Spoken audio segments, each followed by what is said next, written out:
Hello everyone, welcome back to my channel. তোমরা সবাই কেমন আছো?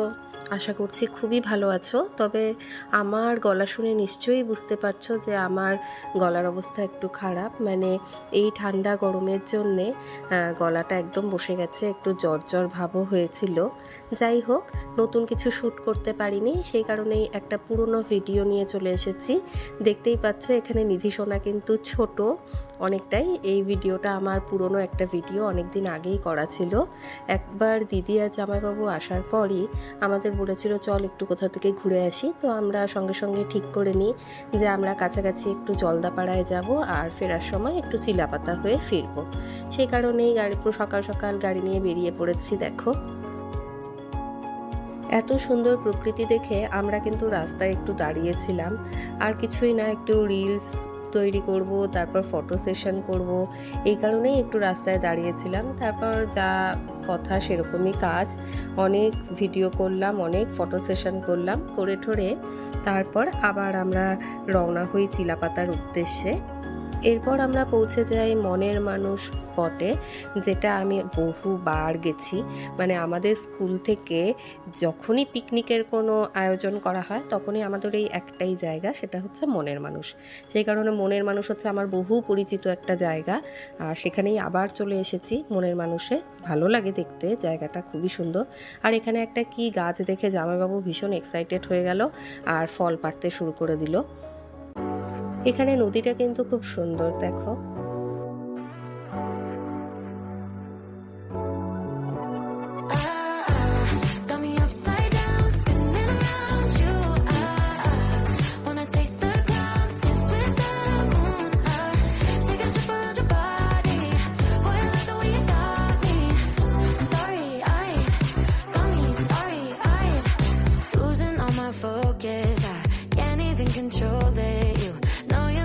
Golden baby, get me high, touching me like lightning, keeping it exciting. You know exactly what to do to blow my mind. You're from another planet. I've never felt like this. I don't know how I ever survived without it. I'm starry-eyed, got me upside down. মনের মানুষে কিছুটা সময় কাটানোর পরেই আমরা চলে গেছিলাম জলদাপাড়ায়, আর সেখানে গিয়েই আমরা অনেকটা সময় কাটিয়েছি ওখানটায়। তারপর আমরা গন্ডারও দেখেছি, পরে ভিডিওটা দেখো শেষ অবধি, সবটাই দেখতে পাবে। আমরা জলদাপাড়াতে পৌঁছাই এবং এরপর যা যা ফর্মালিটিস আছে সেগুলো কিন্তু কমপ্লিট করে আমরা ভেতরে ঢুকে যাই। তোমরা তো এখন জানোই হলং বাংলোটা একেবারেই পুরোই ছাই হয়ে গেছে, তবে এই ভিডিওটা যবে করা সেই সময়টা কিন্তু হলং বাংলো একদম ঠিকঠাক ছিল। আর সেই বাংলোর চারপাশটা ঘুরেই তারপরেই কিন্তু আমরা দেখা পেয়ে গেছি এই মহারাজের। এই ভিডিওটা একটু জুম করে করা ক্যামেরায়।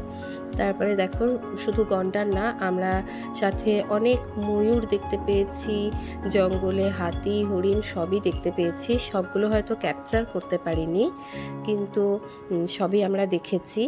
আর নিধিও খুব খুশি হয়ে যাচ্ছিল, জানি না ও তখন একটু ছোটই ছিল, কতটা যে বুঝতে পেরেছে জানি না, তবে পিকক ভালোই বুঝতে পেরেছে। এরপর আমরা বাইরে খাওয়া দাওয়া করি হোটেলে এবং তারপর বাড়িতে ফিরে আসি।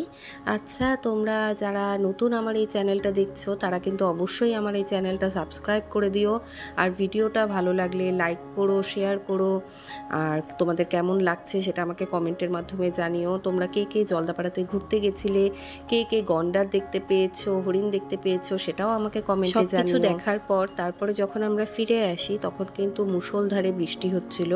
আমরা বৃষ্টির মধ্যেই বাড়িতে ফিরি।